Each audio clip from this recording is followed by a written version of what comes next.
The Abington Board of Selectmen to order. Would you please rise and join us in the Pledge of Allegiance? I pledge allegiance to the flag of the United States of America and to the republic for which it stands, one nation, under God, indivisible, with liberty and justice for all. Okay, first for our public announcements. This Saturday, April 28th, is Abington Cleanup Day. For more information on how to participate in Abington Cleanup Day, you can go to the town website, www.abingtonma.gov, and click on the SAGE link. It has all the information on how to participate in Cleanup Day this Saturday. Also, it is Election Day on Saturday, April 28th. The polls are open from 8 a.m. to 6 p.m. At Abington High School. Does anybody have anything else? I do. Mike? The residents of the town of Abington and the Board of Selectmen would like to show our appreciation of all the efforts of the adopters, the neighbors, families, organizations, and business for taking pride in Abington. Many of these people have taken care of their bucket or island since the formation of Abington Pride many years ago. 19 years ago, I'm sorry. Abington Pride would also like to announce that there are 2 islands available for adoption at the intersection of Oak and Adams Street, and at the intersection of Wales and Railroad Street. Please contact Ann Riley at amr81@aol.com if interested. And again, this is just another example of a group of people in Abington that very quietly go about their business and do a very nice job on behalf of the town. So I'd like to thank them for their efforts. Thank you, Mike. Does anybody have anything else on the public announcements?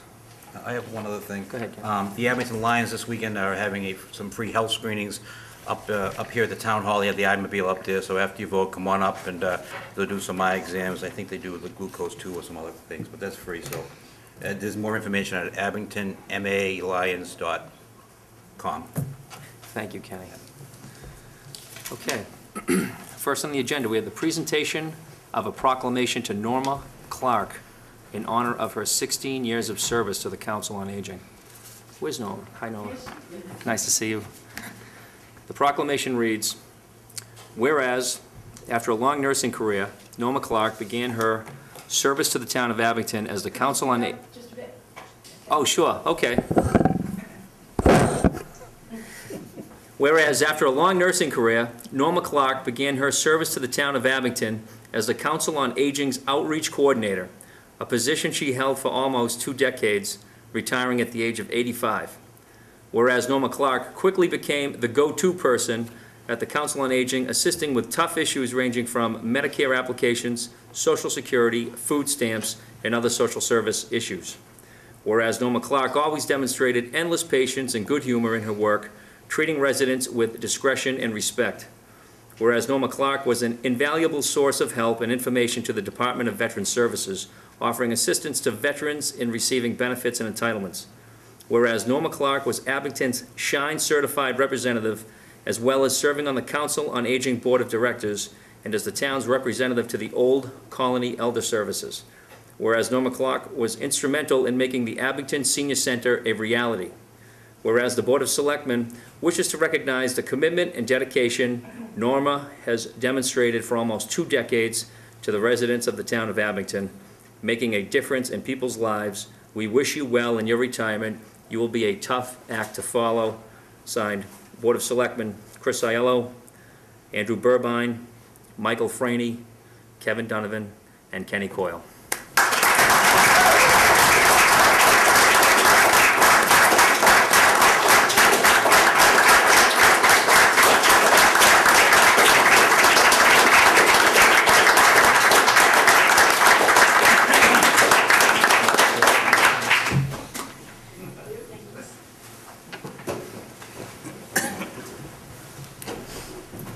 Nobody ever tells me to speak up. They always tell me, to quiet down. Wish my wife was here to hear that. All right. Mr. Chairman, I want to address Norma on a request from the veterans agent, Joe Calantoni.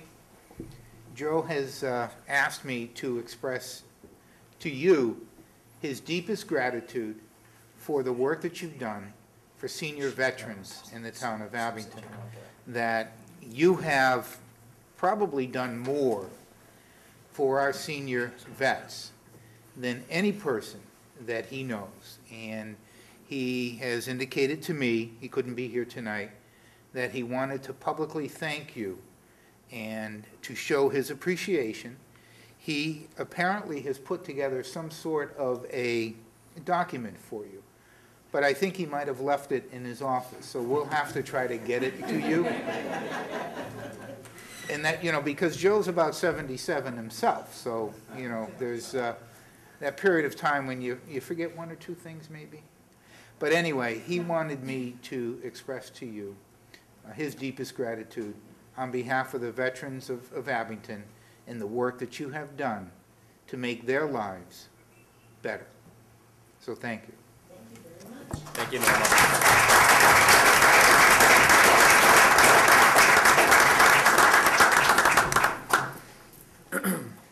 Okay. Next on the agenda, we have with us Christy Coombs to tell us about the planned September 11th memorial that is planned for the police station.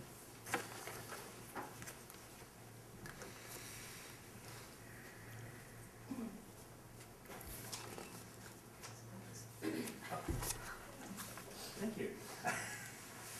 All right, thank you for allowing me to be here tonight to explain this to you. Many of you may know that last summer, a contingency from Abington, 4 of us, went to New York to retrieve a piece of steel recovered from Ground Zero. While there was a number of towns across the country that received the steel, I heard of many afterwards that hadn't been so fortunate as to be honored with such a relic. I found out about it early in the summer and decided to write to the people I know in New York to see if there was a possibility that Abington could get the steel, because I found out that my sister's hometown in Gilbert, Arizona was building a memorial to 9/11, and I thought, well, that's really weird. Why are they getting steel? We should certainly have steel since we have that personal hometown connection to it. So I wrote some letters, and a process that normally took what I was told 3 months was approved in about 2 weeks. So we received the steel. It's about 20 inches high. It's in the shape of I guess it's an I-beam. It's shaped like a capital I, and it weighs 250 pounds. So once we got the steel, we had to come up with an idea of what to do with it. I commissioned my daughter's boyfriend, who's a graduate of the Roger Williams Architectural School, to come up with some idea for us that we could display the steel on a permanent basis.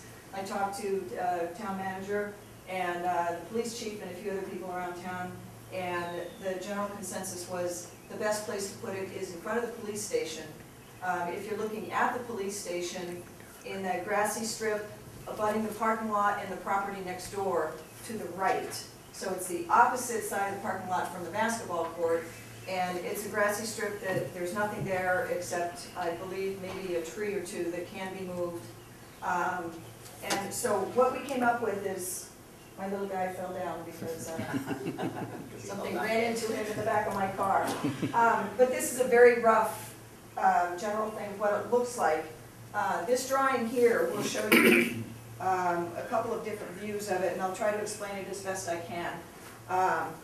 What we're looking at is an area here that will be some sort of foundation, whether it be brick or slate or whatever we can hopefully get donated. There will be a walkway going to the parking lot and to the sidewalk. And then right here, these are 2 steel planes.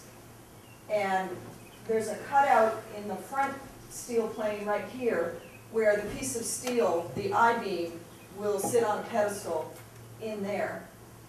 Down here, this is a water feature with flowing water, so it'll be recirculating water, so there won't be an issue of wasting water. So here's a piece of steel in here. There's 2 steel planes. The front one has a cutout. Down at the end here are 4 pedestals, height of them to be determined according to cost and what we decide to come up with later. And each pedestal will have engraving on it signifying the 4 planes that crashed. One into the Pentagon, into Shanksville, Flight 93, Flight 175 that left from Boston, flew into Tower 2, and Flight 11, of course, that my husband was on, that flew into Tower 1. And one thing I do want to state is that this is a memorial to 9/11. This is not a memorial to my husband. As far as I'm concerned, his name will not be on here unless, we will have some benches around here, unless my family decides to sponsor a bench and put his name on it in memory of Jeff, you know, from his children or whatever. But I want to reiterate that this is a memorial to 9/11. Because of costs, there won't be any name engravings on anywhere on the memorial itself. There are 3,000 names that would be prohibited to engrave those names anywhere. But we would like to designate each of the 4 planes that crashed and, you know, pay honor to them in that respect. Right now, as far as cost, we are, I'm hoping to put together a committee. Because my daughter's boyfriend is, I guess, a junior architect, he's not licensed to work in the state of Massachusetts. I will have to find an architect to sign off on it. I will be talking to Doug Ulwick, who knew Jeff personally, so it would be fully appropriate if Doug was willing to do so. And I'd like to put together a small committee that could look at this and make any changes that they felt necessary, they felt appropriate, of course approved by the town, if this is something the town decides they want to go forward with. Once we come up with a final design, then I will start exploring the options of how we're going to pay for this. I don't expect it to come out of town dollars. I want to make that clear as well. Some people have suggested that we do the base in brick and sell bricks, do it that way. So anyway, I think this is it's something the town deserves. They've been through a lot in the 10 years, along with my family. They've put up with the fundraisers that we've had. They've supported us in an incredible way. And I think this is something going forward which can help educate our children about 9/11 and help them to never forget. And it's also a way for my family to say thank you to the town for the support that you've given us for the last 10 years, and I know will continue to give us going forward. Are there any questions? I can take them. I don't have any. So basically, Just one, that's it. how long do you think the process will take before you? That, I really have no idea, because I wanted to get some kind of feeling from, I know town manager Joe D'Agostino is very, very interested in this and has supported what we presented to him so far. So I wanted to get some kind of feeling from, you know, the town itself as far as how they feel about it. I'd like to get this going soon, so we can start looking at what it's going to cost to actually produce this. My hope is to meet with everybody I know in town that has some connection to companies that can donate materials to us. I've already talked to a few contractors around town that are willing to be involved and donate services. I have an appointment with one tomorrow night. So my hope is that we would get this done sooner than later. Do I think it'll be done by September 11th, 2012? Doubtful. No. But it would be a nice goal. But we've had the steel for a year now, so I've got the New York Port Authority police coming after me saying, what are you going to do with it? So we've got to answer to them. So I think it's a great idea. Yeah. Great idea. I think it's fabulous, and I think you'll get the support, no doubt, from this community. Okay, well, thank you. I Thank you. hope so. Yeah. And I think it's, it can be a very beautiful memorial that, as people are driving by, we wanted it there because we wanted to be in a drive-by location where people could see it, and it would be in a location that would not be subject to vandalism. And if anybody dares vandalize anything in a police parking lot, well. Good luck with that. Yeah, exactly. So we think that it's a good place, it's a safe place. It's got a nice view across the street. Jeff used to love the pond over there. He used to take Matthew fishing there. So there are a lot of things that point to that location. And it's something that people can drive by and see it and say, oh, what's that? And pull into the parking lot and be able to take a look at it and go feed the ducks after that. Have you, We're not supposed to feed the ducks. have you set up a fund yet, Christie? I have not. The next step is to put together a committee and start working on the details of this and find out exactly what it's going to cost to finish it. and go from there. Oh, thank you for all you've done. Yeah, Okay. thank you. Thank you.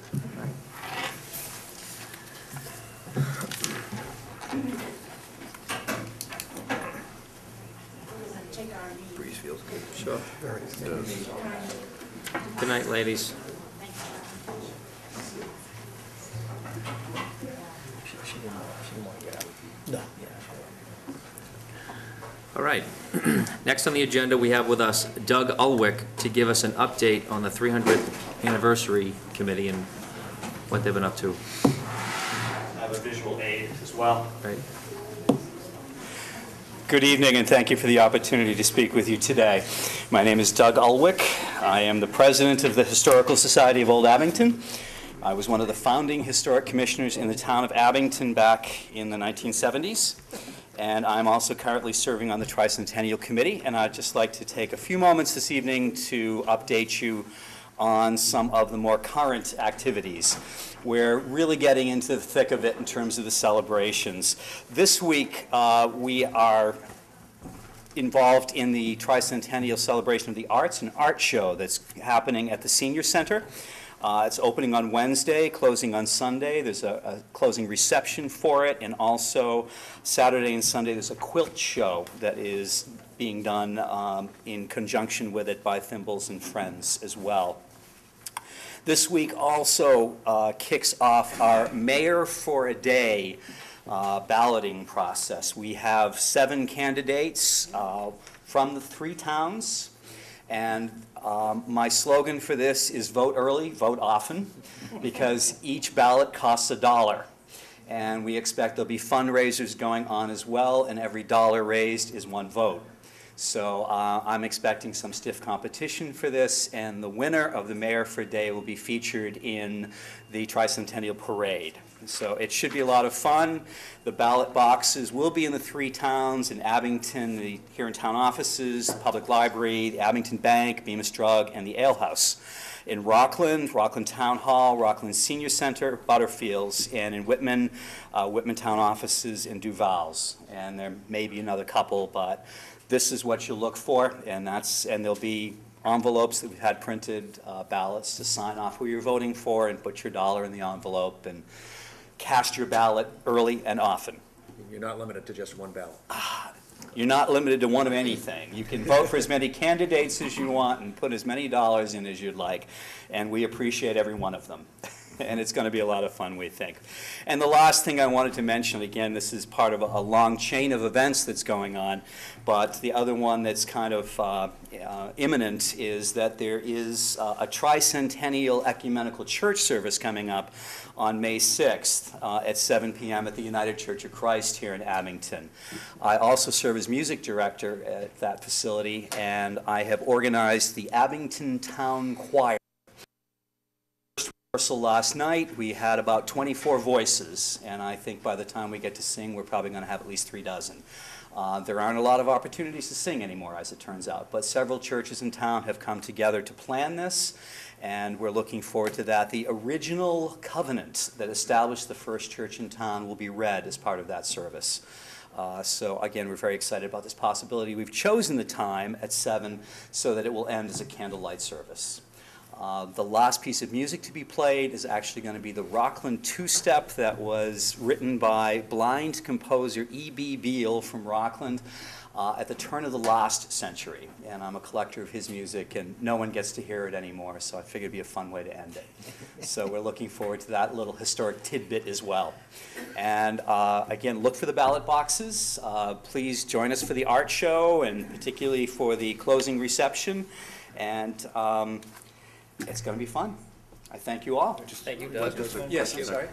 You might have mentioned it, but how long does the mayor contest run for? Was there a closing date on that? There is, and I think I And put the it right other on- way you're going out there, Doug, I don't know if it'd be appropriate or not to announce who the candidates are, just so that maybe. May 27th? I will, but we can vote until May 27th. Okay. And our candidates, we actually have some very young candidates, which surprised me. Aaron Christian from Abington, Bubba John Droe from Abington, Alexander Haggerty from Abington, Sean Riley from Abington, John Rogers from Rockland, Richard Rosen from Whitman, and Chris Schultz from Abington. Sounds good. So it should be a spirited competition. Very good. Thank you. Thank you, Doug. Thank you, Doug. Thank you. All right.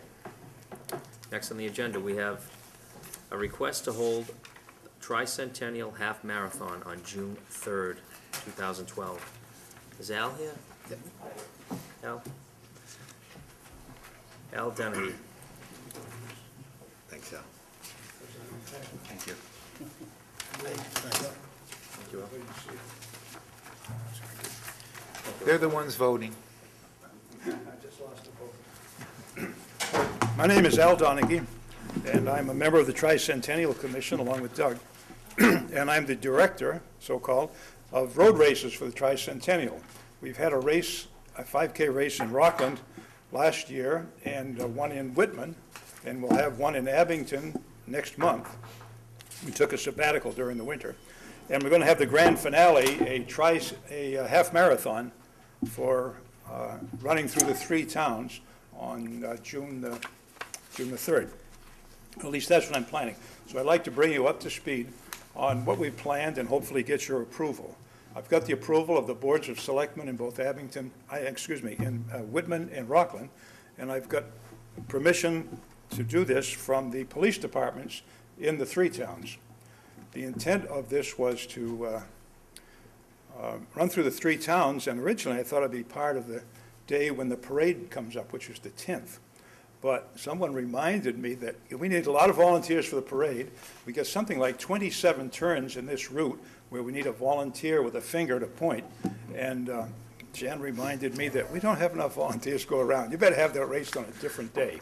So June the 3rd is the day we picked.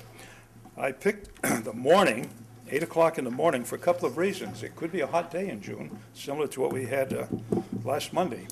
And it would be much better to get these runners off early in the morning rather than in the heat of the day. The other thing that I wanted to do was avoid as much traffic as possible, because we're on 3 different state highways in this route. And I'm sorry I don't have more charts so you could all see the route, but down at the police station, they have this nice big projector that you can put that stuff up. Anyway, we're going to start at the entrance to the cemetery by the highway department and run through the historic cemetery where some of those gravestones are probably almost 300 years old. And from there, we're coming out down Washington Street by the police station again, up Park Street, and through Island Grove for the historical significance of that as well. The problem of trying to set up a 13-mile route in the 3 towns and keep them somewhat evenly distributed and not cross Route 18 and not cross the tracks is virtually impossible. We've had the police chiefs in each of the towns, well, the towns where there's the train, doesn't apply to Rockland, are kind of skittish about running road races across the tracks because they know some nutty runner will try to beat the train. So I've gone through the schedule, and I find that there's a window on Sunday morning in the schedule of 1 hour and 25 minutes. And I've calculated that at that distance, it's 7 miles into the race, we can get all the runners through there in 45 minutes. So as long as the MBTA, or the commuter rail, keeps the schedule, we get a window that'll go through there. But that wasn't good enough because there's unscheduled things happening sometime. So I communicated with the MBTA, and I contacted the director of commuter rail. And I got a nice message from him. I'm going to read part of it here because it overwhelmed me. But he said, "Thank you. We're happy to help with this event. We'll do what we can do to assure the safety of the runners at the South Street," it's actually South Avenue in Whitman, crossing at the time you believe the runners will be passing through. We will issue a stop and protect order for our train crews. This is a written document that requires the conductor to stop the train before it enters the crossing and flag or walk the train across the tracks. I can imagine all the runners. It just boggles my mind that they would do that, but they said they would do that. We've done this in the past with other events. Abington St. Patrick's Day Parade is a good example with good success. The current schedule is still in effect, and we can get, and if you wish, we'll have all the trains that morning have the stop and protect order. So I feel really comfortable now about running the course across the tracks. That was a really stumbling block in my mind. do you think, Andy? Already I going through have the any book, you know, questions? I I might stand try there to- with my hand pointing at running 13 You shouldn't have any miles. problem finding fingerprints. In this little package I gave you is a map, but there's also an application. And I have to tell you the same thing I told the selectmen, the other towns, we're going to have a prize for the first selectman to finish. Really? Well, I know who it won't be. On foot, right? On foot,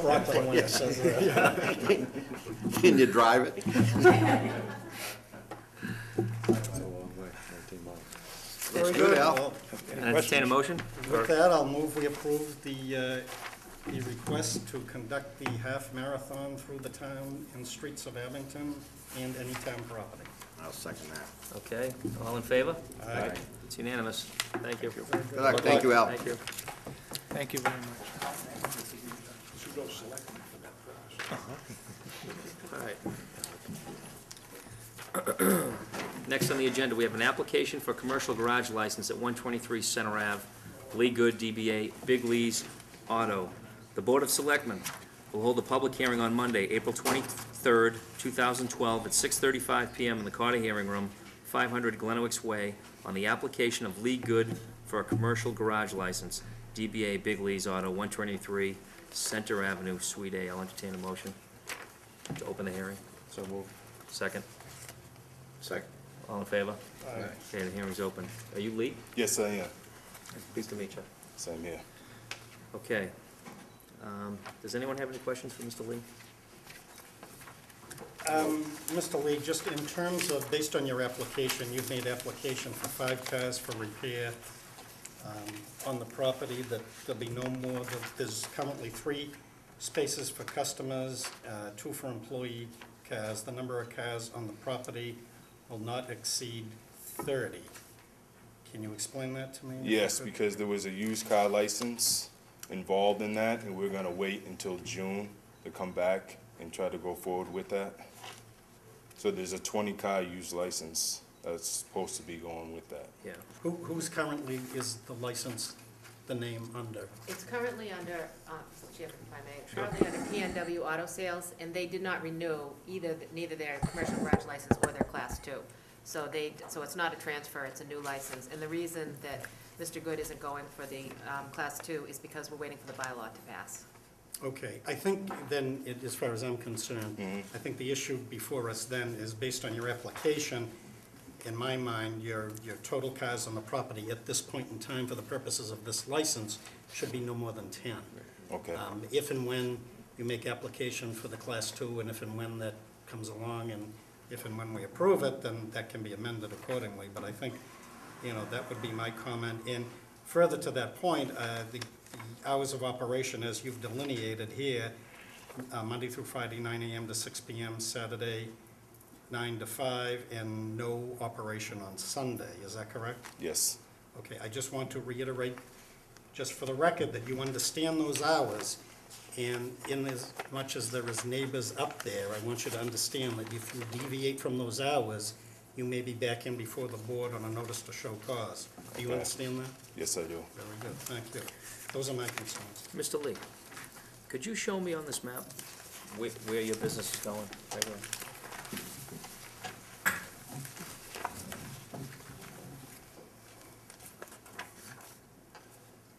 Right here. This building right here. This freestanding building? Right Yes. there? Okay. All right. Now, John, did the building inspector inspect these premises? He did. What happened there? He has no issues at all with this Okay. location. Now, the building inspector is only looking at code violations as they relate to the building itself. The number of parking spaces is determined, obviously, by the Board of Selectmen. And there is no increase in parking spaces from the last applicant to this applicant. Does anyone in the floor have any questions regarding this petition? No? Just when, right now, so you're a sole proprietor? Yes. Did we get, He's got it. I move we approve it. Second? Close the hearing? No, he just showed. Motion to close the hearing? I'll move to close the hearing. Second?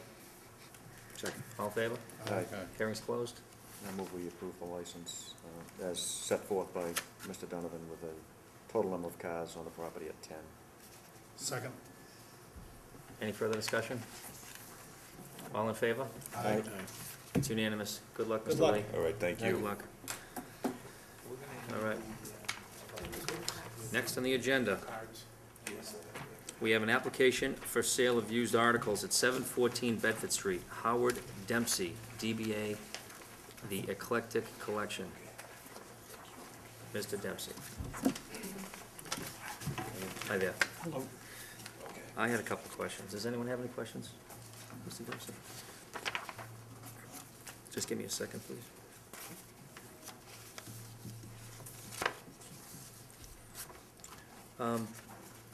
You have a partner or a manager? No, I am sole proprietor. You're sole proprietor, it says right here you have a manager, Tracy Harrington? Oh, she's, yes, okay, I'm sorry. Yes, she'll be, when I'm not there, she'll be there. Okay, because it said sole proprietor, and then it said you had a manager. So sole proprietor usually means you're working by yourself. She has a, she does the floral arrangements, and if I'm not able to be there, she'll fill in for me.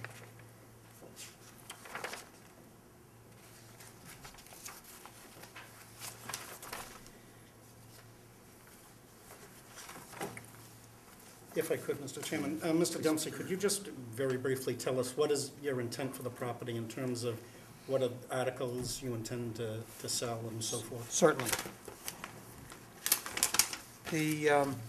We'll be offering custom silk floral arrangements, multi-dealer antique, vintage, and nostalgia spaces, and consignment items, mainly furniture and home accessories. Okay, do you currently own the building? or- Yes. You do, okay. Yeah, I've owned it for the last 12 years and had retail space in there prior to this, and business failed. Can't sell the property, so have to do something with it. And in terms of your proposed hours of operation, you want Wednesday through Friday, 10 to 4, Saturday, 10 to 5, and Sunday, you're saying seasonal from spring to fall between 1 PM and 4 PM. Could you further define seasonal for the purposes of the Okay, license? yeah, seasonal would be in the springtime, probably March, April, and May, and then September, October, November, and after Christmas, we'd be closed on Sundays, so. Okay, so we're gonna note then for the license, based on his verbal testimony, that those were the hours of operation as it relates to the seasonal license? March, April, and May, and what were the others? March, April, and May, and September through December. Closing before Christmas or after Christmas? Yeah, right at Christmas time, yeah. Okay, I have no further questions. Mr. Dempsey, you know that if you have an employee, Tracy Harrington, you're supposed to have workers' comp? She's not an employee. Okay. Okay, She's renting space in the facility from me, okay, but is acting as an assistant. all right. Does anyone have any further questions for Mr. Harrington? Mr. Dempsey, I'm sorry. I'll move we approve the license. Okay. I'll second that. Any further discussion? All in favor? Aye. Okay. You're all Very set. good. Good luck with it. Thank you.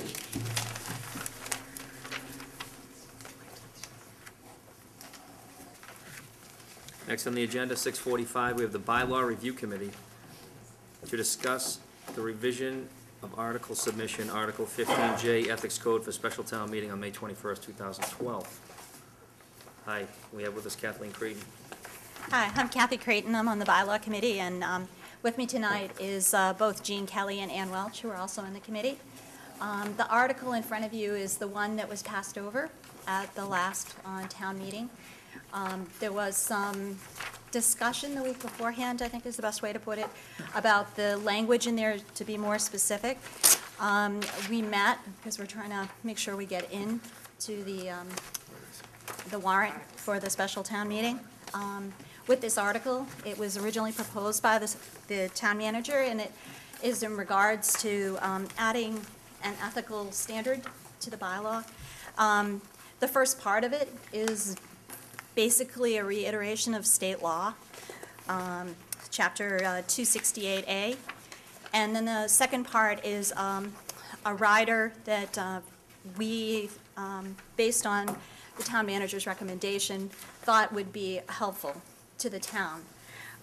The rider is basically asking for a notice of appearance for employees who have special municipal employee status, because they're allowed to represent others before boards and committees other than themselves and their interests. And we decided that a rider that would have them give a notice of appearance that would be put into the town clerk's office would be a great idea. It's very simple. They'd fill out one piece of paper. They're going to represent one individual on one property and say that they're going to appear before X, Y, and Z boards. So it could be water, sewer, conservation, whatever boards. It's an information repository for residents to know that their municipal employees, not employees, but officials are representing others before boards. And the second part is it's a nice tool for the selectmen and the town manager to perhaps avoid a conflict of interest that may come up, because you'll know ahead of time that these things are happening, and also monitor the progress. The language change in particular is in the sentence after municipal employees shall file with the town clerk written notice thereof on a form prepared by the town for such purpose. And the change is the next sentence, which is such notice need be filed only once in connection with representation with respect to a particular property, or to the extent that representation does not involve property, a particular matter, regardless of the number of times the municipal employee may appear before the town in connection therewith. And then the rest of it goes on to say the notices shall be maintained in a separate file or notebook and shall be public records subject to mandatory disclosure upon request, or to take any other action thereto. So tonight we are asking the board if you have any comments on the bylaw, and hopefully we can come to some agreement, and you may be willing to approve it tonight as well. If I could, Mr. Chairman. Kathy, in terms of, I know the last discussion, at least at the Board of Selectmen level, the concern that I had was when council was before us, I had asked specifically on the issue of enforcement.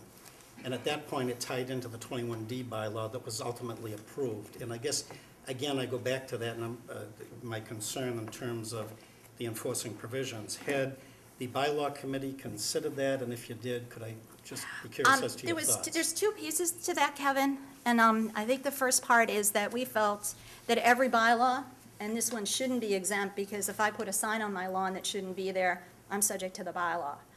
Anything I might do that violates a bylaw, I'm subject to that. And there is a warning piece to that bylaw so that you're allowed to do that.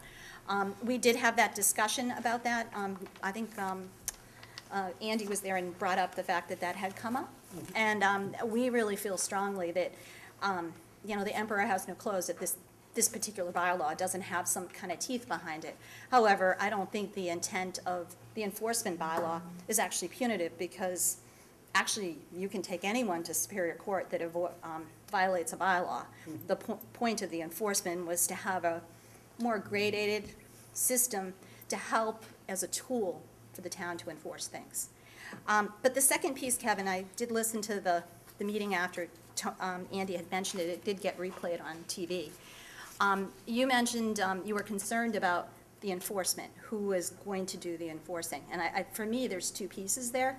And the question I had for you was, what was your concern? Was it actually the enforcing authority, or was it the entire No, I enforcement? think if you look at the 21D bylaw, it gives you two options. One, that any police officer could enforce it in totality, or the individual, and then it broke it down depending upon which department would have jurisdiction. And I guess my concern, again, and I'll state it again, was the fact that because of the very nature of volunteers that we're talking about, and I understand what you're trying to do, and I don't disagree with it.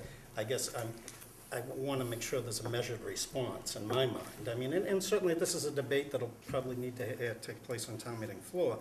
But I guess the only, if you want to raise it to the level of concern in my mind, is that enforcing provision. And I just don't want somebody to innocently get caught in something that they, in good conscience, volunteer for the town, and they, through, human error, forget to do something, and then find themselves in a sticklish situation. So again, that's my concern. I think, that there's nothing wrong. Obviously, Chapter 268A, the ethics law, provides a lot of provisions that have to be followed, and there are strict enforcing provisions at the state level, so.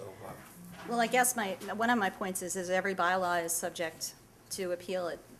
If you have an issue, the town does, can go direct to Superior Court.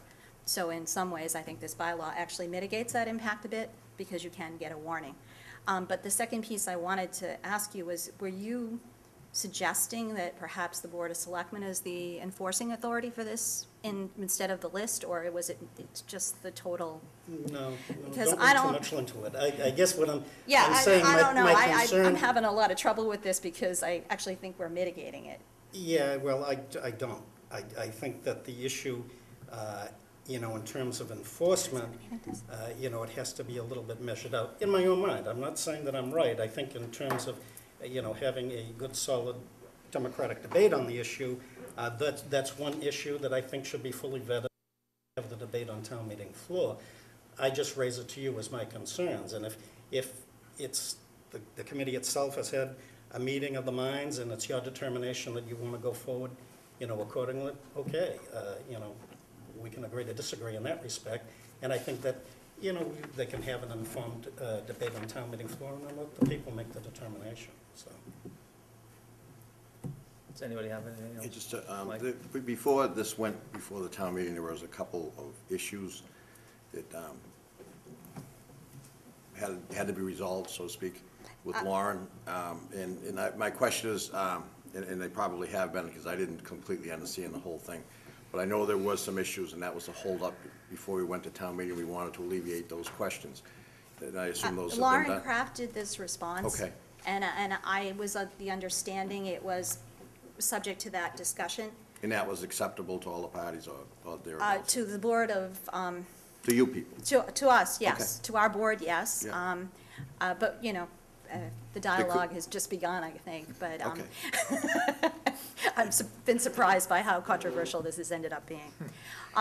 For us, the bylaw committee feels like this is a really good measure. Special municipal employees are given a privilege by the Board of Selectmen, and only certain people are approved for that. The Board of Selectmen can't represent other parties. We, as the bylaw committee, because we're an appointed committee that happened afterwards, I'm sure we can't. So it's a privilege, and this is just a way for us to keep track of it and to, give some information out to the public, and also to you folks as well, to keep track of it. Jonathan? No, go ahead. It only applies to people who are appearing personally in front of a board or committee. For another party. Right, For but if somebody were themselves, representing somebody from their office or writing a letter on behalf of somebody, no. this does They- not come into play. This is physically, this was It's a changed. physical appearance in Yes. front of a board or committee, Yes, yeah, which is one of the changes you made, correct? yes, Yeah. we made that change. Yeah. So, Anyone else have questions? Because I have a series of questions that I want to ask Karen. Oh. No, they're good Gene and- questions. hopefully No, Gene and Ann can answer if I the can. questions in relationship to my interaction with you as a committee and your fellow committee members. And the questions that I have is that even though the town manager has made this suggestion, the information that is contained in this bylaw, was that ever written by me? No, it was written, the town council made the suggestion, she had made a stronger suggestion based on her discussions with you, that was, these people would have to come before the Board of Selectmen, and we thought that that was onerous, and I think you agreed with that, John. Yeah. And I think that this was the intermediate step that we came to. We were trying to answer the mail for your request, and based on our understanding of your discussions with Lauren. When we had hired Lauren, was it to just craft this particular code of ethics bylaw? Of course Or not. was it for all of the bylaws? It was for all of the bylaws, John, You know what the reason for that was? to help us write a coherent, sensible set based on the recommendations we received from everyone. So that it wouldn't be rejected Yes. by And the it's Attorney General or anybody else? correct, and honestly, it worked wonderful. She's been an invaluable resource. I think, as we saw at town meeting, everything went through, and this one we held off to try to resolve the language, because it appeared that there was an issue the week before that we didn't realize was coming up. When I and I appeared once before your board, is that correct? Once or twice? You were before us a number of times, John. Number of times? A number of times you came to On visit. this particular bylaw? I don't know about that bylaw. Okay. I think it was probably twice. But when you had your public hearing, I wasn't No, there. you didn't. You weren't there. No. And in that, when I appeared before you, I had provided you with some sentiments and some ideas. Is that correct? Yeah. Yeah. And did I specifically say to you and your board that I wanted that this was the responsibility of the town to determine I'm how sorry. they wanted their government to operate? I'm sorry, John, I feel like I'm under interrogation. You came to us, we tried to come up with something. Instead of putting words in my mouth, I'd like to try to answer the question, and we tried to answer you honestly with some discussion amongst ourselves. And this is what we crafted we asked Lauren to talk to you because we were having trouble, because you asked us for an ethics bylaw. We didn't know quite what you were looking for. And I think, you'd had come to us before, and Lauren had first come with the first example, and then she'd come with this, and honestly, it was just part of the, in general, discussions. It's as simple as everything else, like the Class 2 license changes. Dory came before us and made some good suggestions, and we adopted them. I think we as a board have acted independently and made our own decisions, if that's your question. Yeah, and I think that's what I'm leading to, only because I have been accused of doing this bylaw for one individual and one individual only. I am not doing this bylaw for one individual, and I don't think our board is. This applies for many years, and it applies to everyone, and there is not one individual this applies to. And in fact, I have really tried to make people not use names. I have, chided people, because that's really not what this is about. And for me, this is not a mission, it's just something to help improve government. I am not from Abington originally, and when I first came here, it was very difficult to figure out who was who when I went before boards. And so this is a way to make it a little more transparent. Think like a simple matter. As I said, I thought I was surprised by how controversial this simple thing had come. And I think that's the sentiment of our board. That controversy has not necessarily been public, other than the discussion you had with the Finance Committee that was on TV. It's been at our meetings, Yeah. We had our public meeting as well. It's not that it hasn't been discussed, I don't think, and we've discussed it at all our meetings. Well, I'd like to say one final thing. Sure. And that is that I commend and support the bylaw committee and what they have done and what they have put forth. I've been in this business 30 years, and I think that this bylaw is a good bylaw for the town. I wouldn't have suggested it, you would not have crafted it, it would not be before the Board of Selectmen if I thought in any way, shape, or form that this was going to hurt anybody. This is going to make this town a better town, in my opinion. I agree. And I commend you for that. I commend the committee for their actions. I had to, for my own purpose, and for the people listening tonight, I had to make certain that they understood the level of my involvement in this particular action. Thank you. Go ahead, Andy. I'd like to commend you also, because I think it's not onerous, it's not, no undue burden here, it's one piece of paper that you have to file, limited to a very small number of people who may be in this particular situation. But, and it will go on but- for years. Yeah. This could apply 50 years from now, And depending. as far as the enforcement issue with Kevin, I mean, we had that discussion before, but I don't have any, as you said, Kathy, it's discretionary whether or not you go to district court or you take your choice under the non-criminal disposition, which I would think would be the preferred course. And Well- under the non-criminal disposition, the first violation is a warning. So if somebody missteps and doesn't do what they're supposed to do, then they'll be warned about it, and hopefully it wouldn't happen again. So, I think it's a good bylaw. Thank you very much. Anything else? Appreciate it. No, well, I just would like to, I mean, there was an issue, that's all, I mean, you can call it controversial as you want, but when I left the meeting room that night, there was an issue over, if there is no issue, we're gonna go forward, and if there is, we're gonna call the attorney and have it, and that's you I'm made- sorry, I missed the last part. You weren't of involved with that, but you met with the attorney, you made the changes. I think it had to do with whether you just wanted to write a letter for somebody, or that's what I No, think we the issue made- was early on, before we brought this forward. So you people have done a very nice job in making those corrections, and again, I think you deserve a lot of credit. Thank you. I would also like to commend the bylaw committee. I support this article as written. And as far as the enforcement portion, you know, good people get traffic violations, you know, sometimes. Appreciate So, it. Does anybody else have anything? I'll make a motion to approve the bylaws rewritten. Okay. Second? I'll second that. Any further discussion? All in favor? Aye. Aye. Thank you, Kathy. Opposed. Yeah. Oh, I'm sorry. Yeah. One opposed. And only for the provisions, which I think you understand what I just stated. Yes, I do. Thank you, Kathy. Okay. Thanks very much, Thank you, everybody. Kathy. Thank you. Thanks, Kathy. One opposed, Kevin. All right. All right. Did we, The Board of Health. the Board of Health has no quorum tonight. That's been removed from the agenda. Just, yeah, go ahead. Sorry. I'm sorry. Good. Now, does that have to go back out? Yes, It does. yes. Now, Because the why- timeline has been blown. Because we will have exhausted the 30-day timeline, because we're at the near end of that from when we had started, and we can interview 2 weeks, but it has to be concluded within 30 days. And if we don't have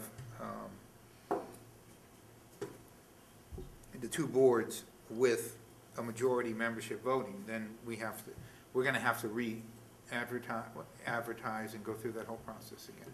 Now, is that? Which is a by- unfortunate, in my Is that a bylaw opinion. regulation or charter or state thing? It's charter, Charter. yeah. That, I would say, to me, it seems like games being played with this, and I hate to say that, but I don't it was all disagree done on with the you. up and up, and everything should be going forward, and I think it's just, I'm a little bit embarrassed by the whole thing. If we have to do it, we have to do it. No, I don't disagree with you. It's hard enough to get someone to volunteer in town, let alone having to make them jump through hoops to, you know, they volunteered. It's just a pain. We can post it tomorrow, and you can take it up at the May 21st meeting. Just for my own curiosity, did you just get notice today that they wouldn't have a quorum? or Yes, was it- you did? late this afternoon.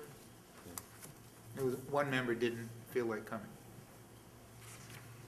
Oh, there's 4 Yeah. members on the But- board, so if Only only one that was... could make it. then one Only could one make it. could make it. Thanks. Anyway. Anything else on the Board of Health? Okay, also, the appointments to the Conservation Commission, we've tabled that. That'll be on the next meeting.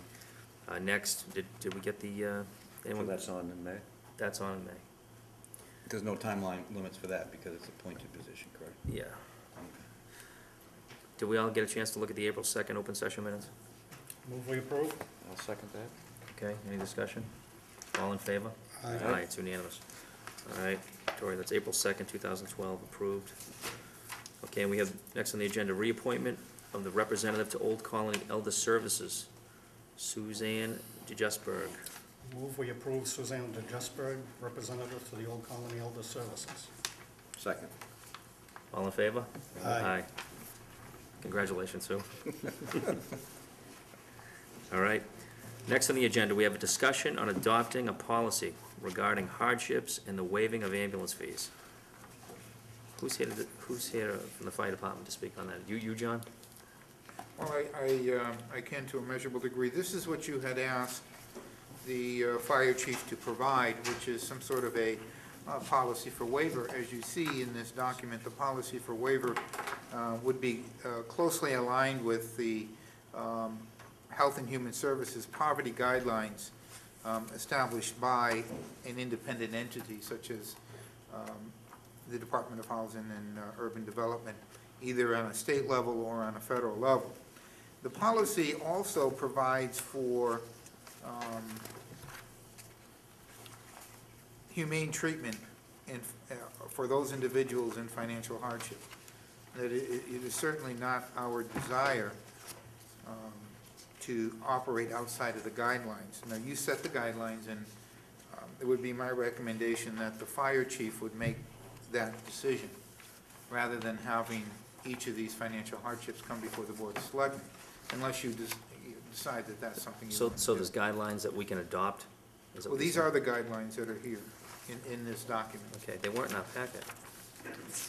Number 3, Let's see. That's speculative. No, I don't have them. I do. Okay. does everyone Pleasure. have them? Pleasure of the board. I'll, Just, could I ask a couple questions? John, a few people, and I can't quite comprehend how this worked before, there was a fixed amount that on every time somebody used the Abington ambulance, they would be charged through insurance, $500 or something like that. That's correct. And what if you have insurance now and you use the ambulance and your insurance says they'll pay $500 and the ambulance run is $1,000, they use some, would the person would be responsible for the additional funds? Well, I mean, that would depend. Let's say, for example, you had an individual who purchased a very inexpensive insurance plan, but is an executive at one of the, Okay. you know, top 3 insurance companies in the state. That would be far different than if an individual on a fixed income who met the guidelines basically said, hey, look, you know, this is all Medicare, Medicaid will pay. We're not going to go after that type of person. That's not the intent or the purpose here. In these hardship waiver forms that would be decided by the, hopefully by the chief. There would be write-offs. There would be, for patients who have no insurance, if the patient has the ability to pay, then the payment is expected in full. If the patient can demonstrate financial hardship, they may request to be considered for a payment plan or financial hardship waiver. Now, if it's a financial hardship waiver, it would be up to whoever you decide to make that decision, whether it's the police chief, the fire chief, or the Board of Selectmen. I would strongly recommend the fire chief make those decisions, as he would know the extent of the issue and the individuals involved far more so than we will. And if we do it, that becomes public information, and therefore we want to protect the privacy of the individuals. There is an amount for which collection will be referred. In other words, we would refer this to collection. Anything with a balance after insurance of $200 or greater who do not respond to multiple attempts to contact them through invoices, telephone calls, will be referred to a collection agency and will be subject to being reported to the credit bureau. That's a really extreme situation. That's not our motivation. It's not our intent. Our intent is to, if you look at this as a business, is, to some measurable degree we want to, collect what is due. But if you have a financial hardship and can demonstrate that, which we anticipate many of the people would be able to do who have financial hardships, that the fire chief would then be able to make a decision and say, we're going to waive that. We know that you can't meet those obligations. And in particular, if somebody was on Medicare or and only had a $500 payment, that's all we'll accept. We're not going to go after people who can't pay. In that, you probably have a system in place already to deal with some of those situations, I would assume. Because initially, I can remember this going in, and initially it was more like it was an insurance deal. It wasn't intended if you didn't have the money. But that goes back a number of years, and I think if you didn't have money, we weren't going to pursue it. It was going to be the insurance company will pay it, we're going to get it, and I think that's how it initially started. Well, yes, and here's the balance that we're trying to reach. No, I understand. If we charge a flat fee and say everyone's going to pay $500, and we bill $500, but insurance company A is willing to pay $850, why should the taxpayer subsidize the insurance company for the difference between the $5 and the $850? So we want to collect as much as we can from the third parties. That's the motivation behind this. No, I just, I think it's well for the people to understand it, because I wouldn't want somebody not to call the ambulance if they had truly needed it, and, because they were afraid of a billing thing, so. And just another suggestion, I don't know if it'll be worthwhile, but I wholeheartedly endorse having the chief look at this, but I didn't know if it would be a good idea to also have the town manager sign off on it, just so you couldn't be accused of favoritism or anything like that. But just that's just a thought, we don't have to go Yeah, there. no, I mean, I think that it's a good check and balance. It's two different departments, and we look at it from probably two different lenses. I would look at it from a financial lens to some degree, and he would look at it from a hardship lens, so, you know, we could put that in there. I mean, And that would that'd be up to the fine. Just on the procedures portion, John, the way it reads now, I'm kind of confused as to whether or not these pro EMS solutions are going to be the one making the decision, or if it's the No. fire chief. I would like to see some language added in there that the fire chief, and if you want to put Mike's suggestion in there too, EME. Well, it says, "Pro EMS Solutions will review the form and consult with the Abington Fire Chief." If approved, which Well, would if indicate to approved. me that it would be approved by the fire chief. No, can you we just add can- that in there?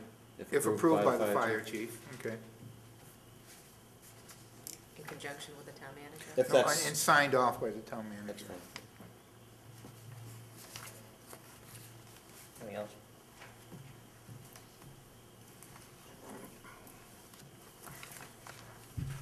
Do we need to vote to approve this? I make a motion to approve.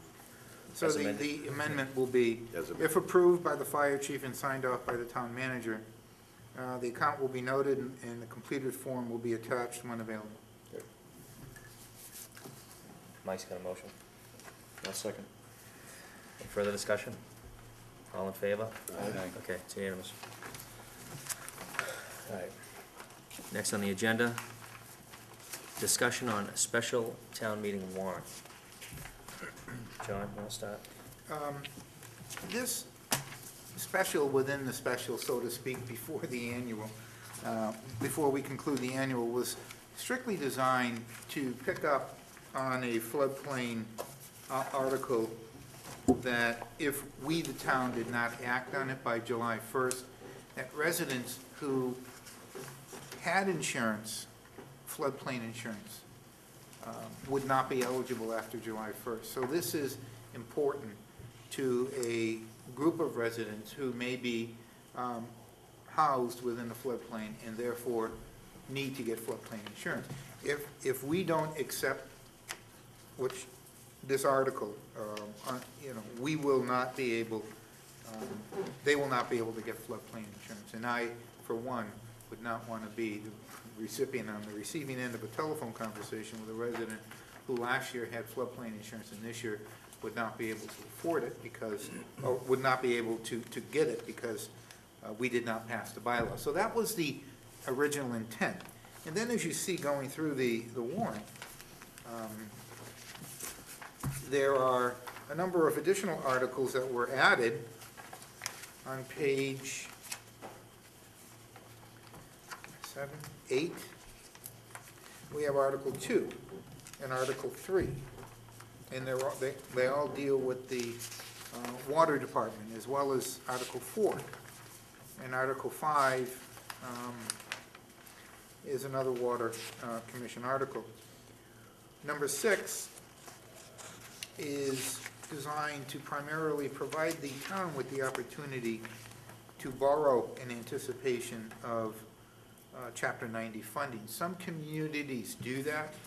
This year, the state is going to hold the Chapter 90 money until July, which means that we missed a good portion of the construction season.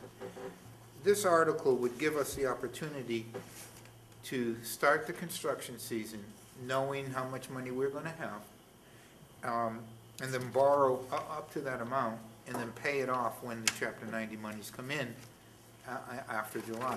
Now, some communities do that. I think, is it West Bridgewater or Bridgewater? Bridgewater. Bridgewater does it. There are several communities in the area that do it.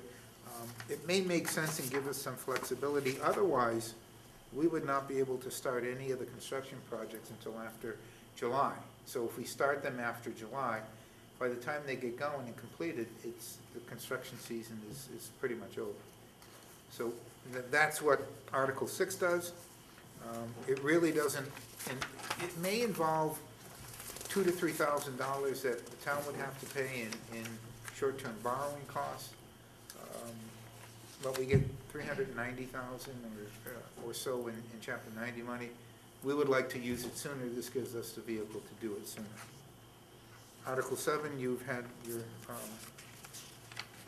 good amount of discussion on. That's a Code of Ethics article.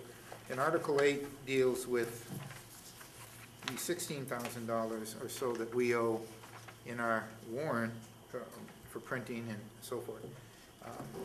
We would also include in this motion the printing of this warrant, this special warrant, which we do not have money for, but we will transfer some money. Kevin. If I could, just one additional thing, an issue that I don't know whether it's coming up tonight or not, but I had done a little bit of research on the town council appropriation, and I know we're in deficit right now, and as of February. Should we be, will you need an article for that, John, or are you going to be able to deal with that with inter-agency account transfers? I'm hoping to deal with it with intermunicipal transfers. I mean, I know that we're about 16,000 over budget. We have a meeting with the Library Board of Trustees and Town Council, so that's just going to add. That's on for tonight. You didn't take it off? Okay. No. A little more to the deficit. May I interrupt also? There may be one other article that we were talking about, actually the bylaw review committee article, when they said the postcard would be mailed out. We found out that it's really not going to be a postcard, so it's just going to be a slight housekeeping change, which Lauren Goldberg is drafting now, which will say a postal notice. It's just that simple. But you'll probably see that on there as well. Because technically, if somebody could say, I didn't receive proper notice because I never received a postcard. And the reason why we can't do postcards is that we have to have a specific address. We can't pre-sort on a postcard. It has to have a name and an address. So for us to do that, it would be more difficult for us to do that than it would be to just carry a pre-sort and send out to all the households. And we also don't get the bulk rate as well. Yeah, we don't get the bulk rate. We would if we change it to a postal notice.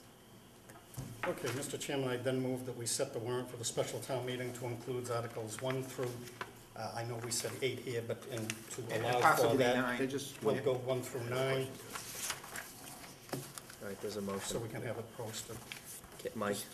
This floodplain language, very interesting. Who wrote it? State. Yeah, Who wrote all, is this a zoning board article that came forward? Is this a federal? This was written by Copeland and Page and reviewed Okay, by the FEMA, okay. Federal 'Cause it's, Emergency Management Agency, and they have okayed the article as it is written. This was written by KMP, Copeland and Page, on behalf of the town. Okay. Is there something in here you have a question about? Well,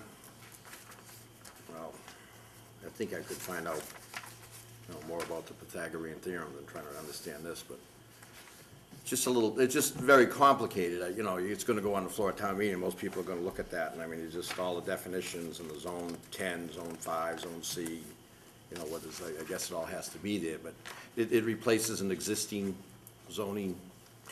It's, when they refer to zones, they're referring to zones in Plymouth County. And we are one of those zones in Plymouth County. And we can have the maps on display on easels, so that there's 6 of them, I think, but they're huge maps. And it makes up the entire floodplain zone for Plymouth County, of which Abington is a proud member. So this is basically for insurance purposes more than anything, so people can define where their properties are.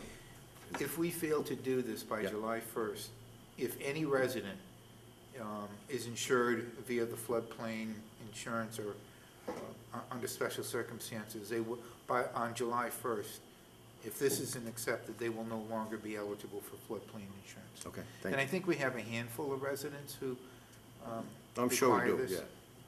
That was actually gonna be my question. Like, is there a certain percentage of the town that falls within the floodplain, or is it an area, or is it houses, or a number of houses? I mean, Well, I don't think they do this every year.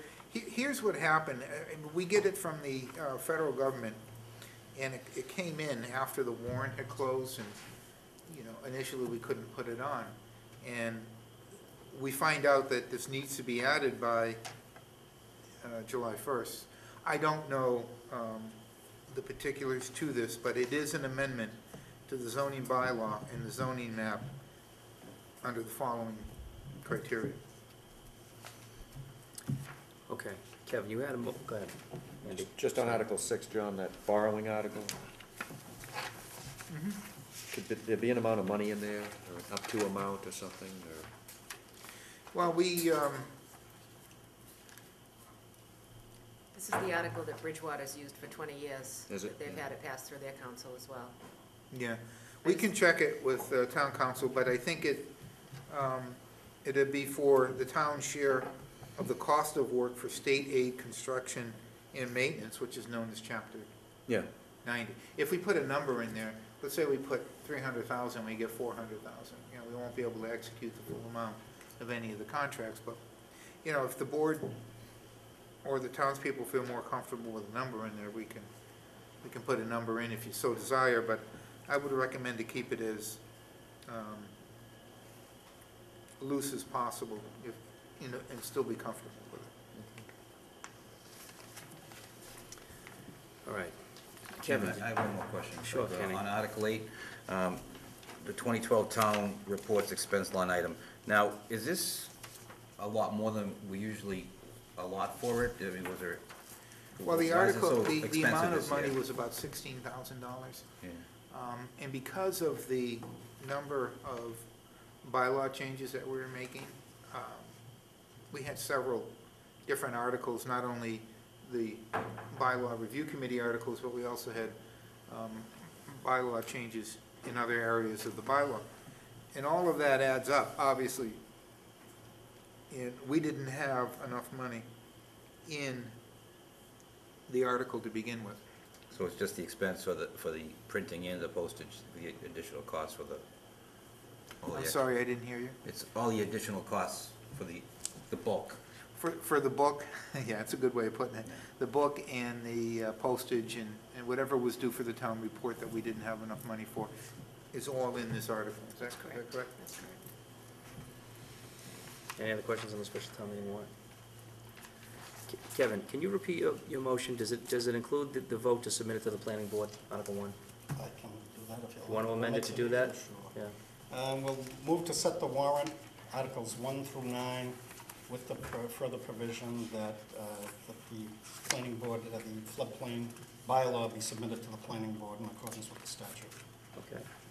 A second. Okay, any further discussion? All in favor? Aye. Unanimous. Great. We are moving. Town manager budget discussion. We were moving. Hit 'em. Okay, we're meeting tomorrow to try to close the rest of the budget gap that we have. When I had first spoke to you, we had a $548,233 deficit, which grew to $648,233 by $100,000, and that was in relationship to the amount of estimated savings that we were going to realize with health insurance based on plan design. We have then gone through a number of reductions. We reduced and eliminated the part-time food inspector, which is a new position in the Board of Health.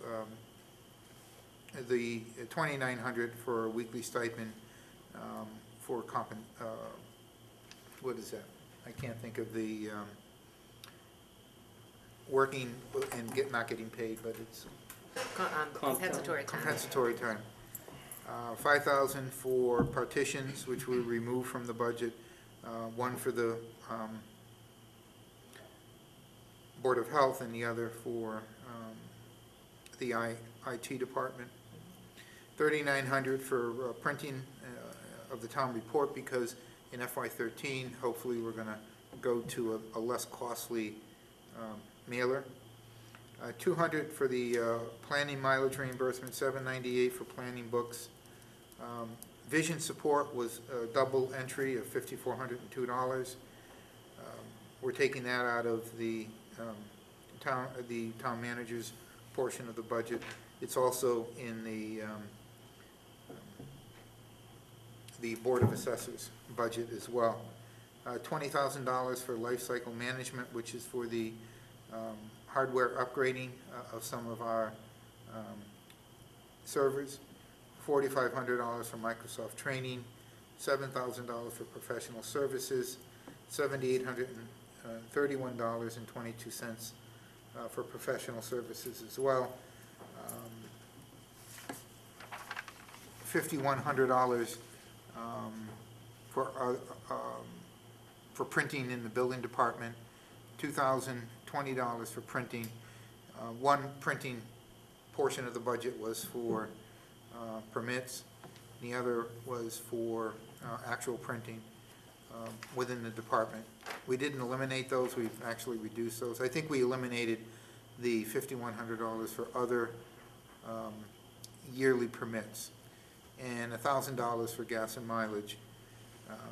We are looking at some additional reductions as we move along in this process. There is a question from my perspective regarding the Council on Aging repair and maintenance, electricity, gas, and heat. They also have a revolving account for expenditures as well. They have spent a total of $29,222 on maintenance in the between the revolving account and what the town has budgeted for repair, maintenance, electricity, gas, and heat. I think that that's a little high, so we're gonna obviously look at that. Our current budget deficit sits at about $326,966. We have looked at some additional revenue sources. We're going to continue to look at those tomorrow. We're not leaving tomorrow's meeting until we have a balanced budget with the school department in town. That meeting starts at 3 o'clock, and we'll go right straight through until we get to a budget reduction number. Most of the reductions that we have made we've also reduced some salary increases that we had planned for, but we are hoping to have some amount of money available for some department head salary increases if at all possible. That may not happen. We took half of the proposed increase, took that out. We may go back and take out the additional amount as well. So our deficit at this point is $326,996. We plan tomorrow afternoon to have a balanced budget. We are going to get at our next meeting, I'm going to send them out to you ahead of time, but at our next meeting we're going to get our new budget sheets that show these reductions. So not only are we talking about them, but you can see them. I sent you I was very excited. That doesn't happen too frequently, but I was very excited about the new KVS system. I sent a report out to everybody that I think clearly delineates, without any hocus pocus, where we stand in relationship to expenditures year to date, percentages of the budget expended, the amount of money left in FY12. And I also sent it to the Finance Committee because I thought it was just a great tool for them to know exactly on a yearly basis or monthly basis, for that matter, where we stand either on a department by department basis or on a budget-wide basis. And I think that those are the things that I've wanted to do for 2 years and didn't have the technology or the ability to do. We are at that apex, and I think that that is good for financial management purposes, and it's something that each department will have the ability to determine for themselves. They can generate their own reports. They can look at their line items and figure out how much they have. They don't have to wait until they get a report from the town accountant's office. That'll be available to them as they expend their budget. So the amount of money that they will be spending and reporting on will be in real time. So as they make a commitment for expenditure, either in a PO, which we've never done before, So purchase orders are things that we are going to do. I have now converted the voucher system to the town manager signing off on each particular voucher. It's important for me to know where the money is being spent on a department basis. So each department is going to be submitting their vouchers to the town manager's office. I'm going to be signing off on them, checking for POs, because I will approve POs electronically. Most of this will occur paperless, which I think is a very good issue for us, something we should be moving towards. So all of that is happening, and I look forward to a continual improvement as it relates to financial reporting. You said there's a meeting tomorrow at 3 o'clock? Yeah, we'll be here in this area. If you're interested in coming down and seeing how we arm wrestle the budget to a balanced budget, it'll be a good process. You're more than welcome to attend. Will there be food served, or just? Only if you're buying. No food. We money. don't expect it. We don't expect it to be that long. Oh, okay. Is the KVS system, I know you've talked about that and been trying to implement it for some time. Does that make all the computers in town more or less talk to each other? I know there was issues where they were different programs, and is that a result of the IT person coming on, or is that just, I know you yourself have put an awful lot of effort into getting this up and running, but. Well, I think it's really due to a large part to the IT person. And just to let you know, Henry DeStoop and Jean Mayer will be leaving. Those are the two people that we've hired. Jean for more money, and Henry to basically finish up his education. His GI Bill is running out. There are other issues with Henry too that he had discussed with me privately, that I will discuss with you privately as to the reasons. But Henry is going to be deeply missed. He was very helpful in the conversion with some of the computer stuff between the Abington Fire Department and Holbrook, and also implementing the new software package for the department.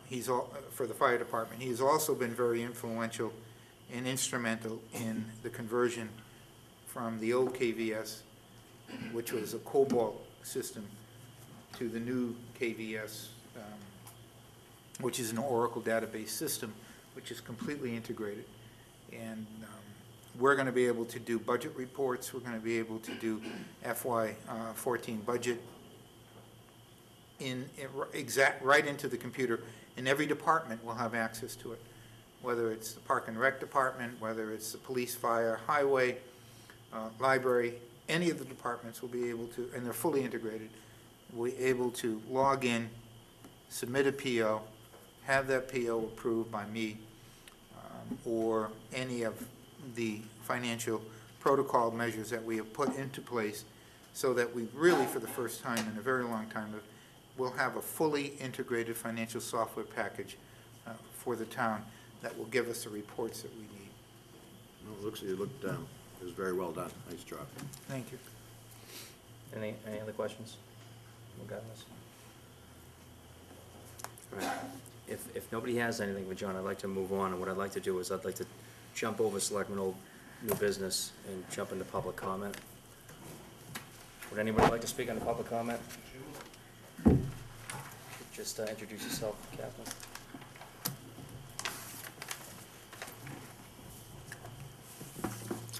Good evening. David Farrell, 210 Tamarack Lane, Abington. I'm here tonight before you as an employee of the town of Abington. I think we all recognize the landscape and municipal health care costs have changed. The town manager and the Public Employee Committee have met over the last several months to try to find a middle ground that would both provide the town with significant savings in health care costs and the employees with an affordable plan that would protect their families. Unfortunately, this middle ground was not found. Let's not let this issue end right here. What prompted me to come here tonight was a meeting I attended on these changes to the health plan. At this meeting, an employee spoke of serious health issues her husband suffers. While asking insurance representatives how these changes would affect her family, you could hear concern and fear in her voice. The concern for families with members already with serious health issues and young families just starting out are the reasons I feel compelled to speak out tonight as one of the town's senior employees. If the town's main goal was to reduce health care costs, I understand the PEC group and the town manager were close to a solution. The employees agreed to increase their share of the health care premiums by 5%. I know in my case, I would be contributing another $1,000 a year while reducing the town's share by that same $1,000.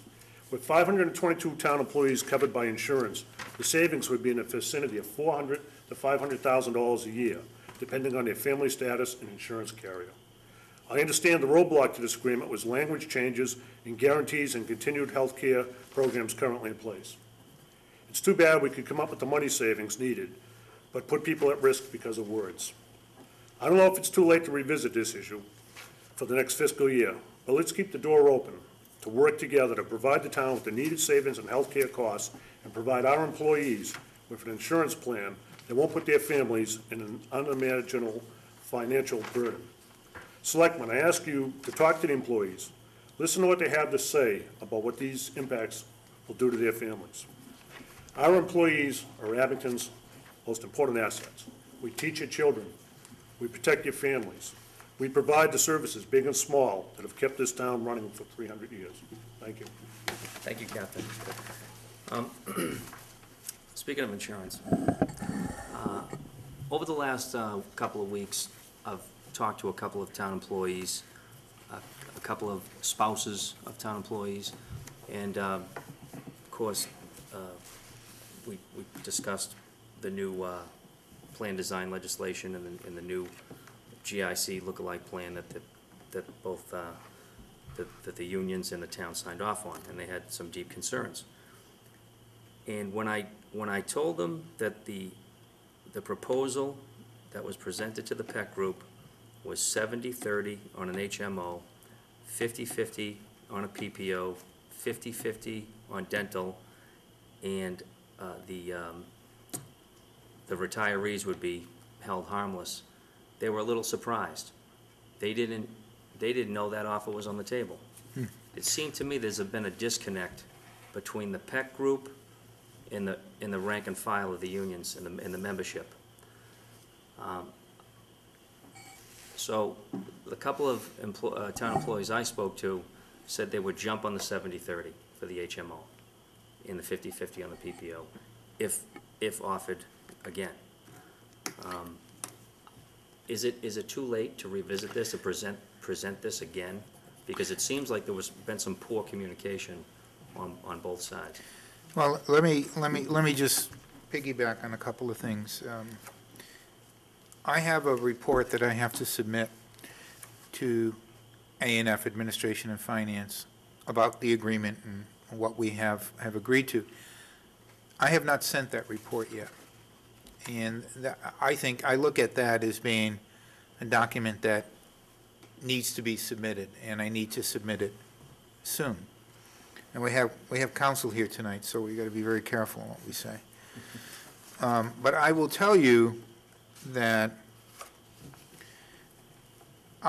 when we started these PEC meetings, there was an option, what is called option 8, that was on the table. I'll give this to anybody who wants it.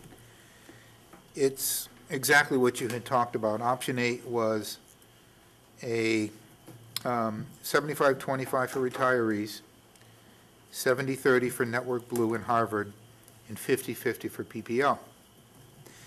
We also proposed, and it went back and forth. I mean, we had some good dialogue, but we only had a 30-day window of opportunity. And that 30-day window has since dissipated. It's gone. We would take $125,000 and set that aside for a 50-50 dental plan, which would be a comprehensive dental plan for all employees, which they don't have at this point. So we approached this from two perspectives. We approached it from the 150E perspective. Now, anytime you change health insurance, percentage contribution, that requires an individual vote by every single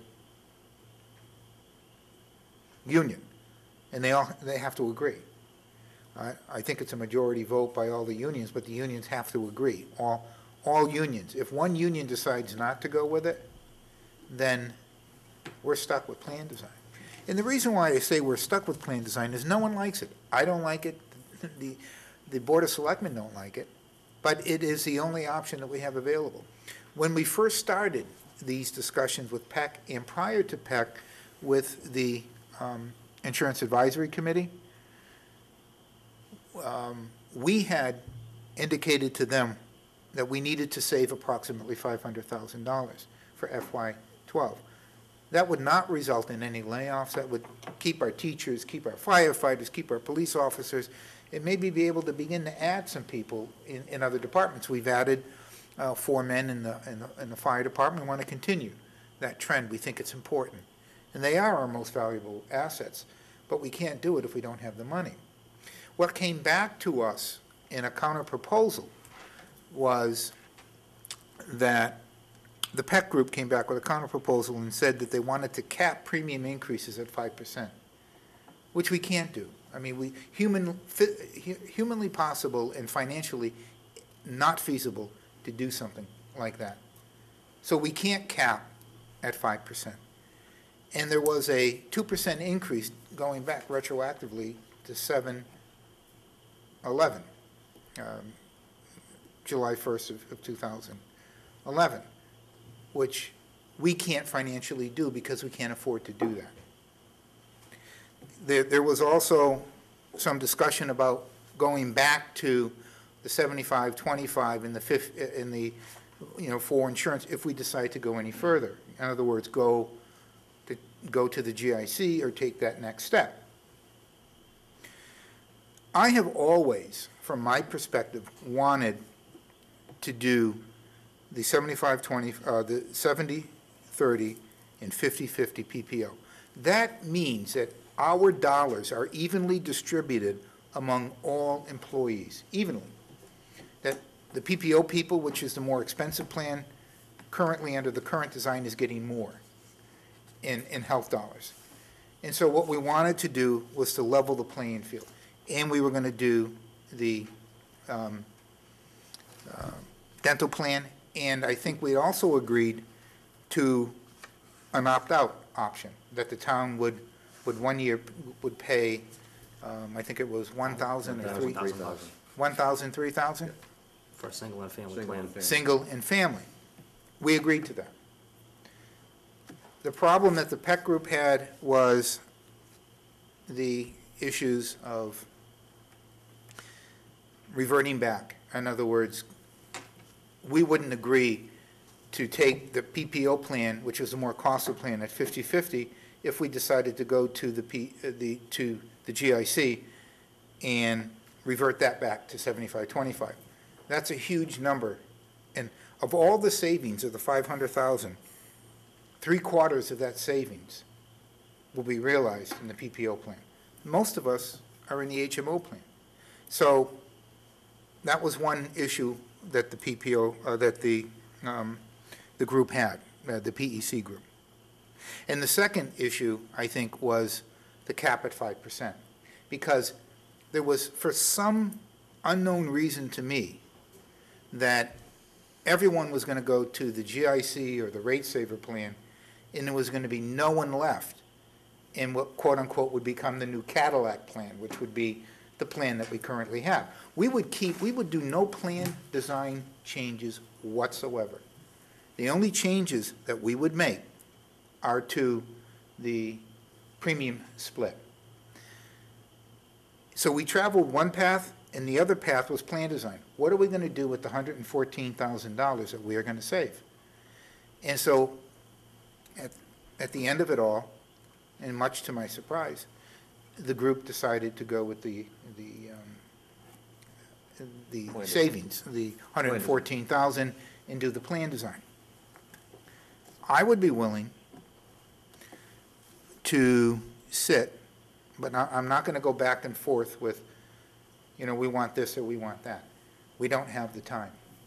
If you want to keep the plans that you have now, what the town has offered, what the town has put on the table, what the town would be willing to accept, would be that $500,000 savings to the town, adding dental at $125,000, and keeping the plans for 3 years, that we wouldn't change them for 3 years. What do we do after that? Well, let me tell you what happened with our group, the Mayflower group. As of today, 3 towns have gone to the benchmark plan, and 4 towns have moved to the new rate saver plan. The rate saver plan for us was never an option because we weren't going to save enough money. We didn't want to go to plan design because that was only going to save us 300-something thousand. 300 and, let me, After the yeah, mitigation. 300,000 or so. And so we felt that the rate saver plan was not something that we could agree to. I'm sorry, it was $321,006 that we would have saved. And of that, $114,282 will go to the employees. I'm willing, between now and Friday, if every union can agree, to go to option 8, which is a total savings to the town of $624,860. We will dedicate $124,000 of that to a comprehensive premium dental plan, which would include braces and caps and crowns at 80% payment. That would be a very good plan. It would be a win-win situation for both the town and the respective unions. And you don't have to pay $700 for an inpatient visit to South Shore or to Brockton Hospital. I have to do the same thing. Of course, I'm the only employee on a 60-40 split. So Sharon White. don't negotiate with me, because I'm not a good negotiator when it comes to myself. However, when it comes to the town, I'm a very staunch supporter of saving money for the town, because we need to. So if the unions are willing to do that, and they want to get together, and they want to talk about it, I would be more than happy to do it, but every union has to agree. It doesn't have to be unanimous, but it has to be a majority vote of every union between now and Friday. On Friday at noontime, I am going to be submitting the plan to the state, because I have to submit that sooner rather than later. So, John, you're going to be notifying all the union heads tomorrow via email, informing them of this? I can. Because all the unions, like you said, they have to vote. So what these union presidents have to do is call union meetings and have votes taken, yesterday. The presidents of each of the unions have the town's proposal. They know what it is. I can reiterate that. There are 33 towns in the Mayflower group, and 7 have made plan design changes of some sort. The rest of them have changed premium split. And it has to be done between now and the end of the month. I have to send this notification out. I'm willing to wait. I would love to go to keep everything the way it is. Can you, and do a 3-year agreement. in this email, detail the offer once again? Yeah. Okay. Do we have to take a vote to support this? I don't think so. It's not, It's been our position right Yeah, along. it is, It's that's not the a change of that's the where we have proposal been. and the school committee. well, you've already voted for option 8.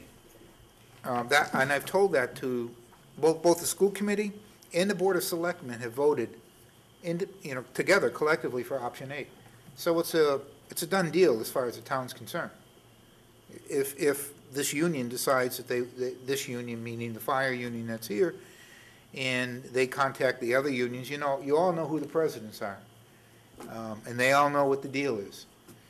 And now you also know that we will be in the minority. We're the 3rd town that's agreed to the benchmark plan. So we're actually in the minority as far as the other towns are concerned. So there's no need to do this 5% cap and the town pays the rest. We can't agree to something like that. And that was something that we said no to. And because of that, the unions never came back with another offer. That was it. So that's where we stand. I'm willing to go until Friday, but, my hair is growing thin, and I don't want to lose it all this week. So I'm going to be out Wednesday for a medical exam. I'll be in on Thursday. I'll be here on Tuesday, and I'll be here Friday morning. And if I don't hear from somebody, I'll send that information out. If there's no vote taken, then we're stuck with plan design changes. I don't like it, but you know what? I'm negotiating for myself as well, and it's a plan that's going to save money for the town. And that's my primary goal and concern. Because if I can save money, I can employ more people. If I can't save money, I can't spend what I don't have. And I am certainly not going to agree to something that's going to cost us more than the savings that we're going to incur with option 8. And it's just a no-go for us. I don't know if that's the answer you're looking for, but I'm open to further discussions between now and Friday.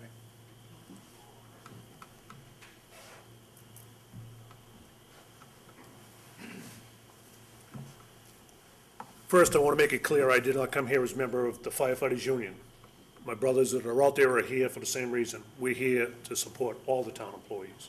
I'm not speaking for all the town employees, obviously, I can only speak for myself. I'm speaking of the concern for the town employees. I wanted to initiate conversation, which we have, dialogue. I can't speak for the PEC group, I'm not a member of the PEC group, I don't know if there's any members of the PEC group that are here. At least we're talking. Do we relay that information that the PEC group could meet with the town manager again? Absolutely, we can relay that information. But again, I'm not speaking for the PEC group. I was speaking as a concerned town employee for my fellow town employees. But at least, again, there appears to be some conversation. It can be started, and again, I can't speak for the union, John. I can only speak for myself, but I will relay this information to my union president, who is our member of the PEC group. So at least from there, we have something. Good. Let me just say one thing, just so you understand the two routes. The 150E route is not a PEC decision. That's an individual union decision. Each union has to agree to the change in premium split. The PEC group has already agreed to the 114 and how that money's going to be spent and plan design. That's where we are right now. And I may be wrong in this. My understanding is the PEC group agreed to the 114 mitigation fund. That's correct. They did not agree to the plan.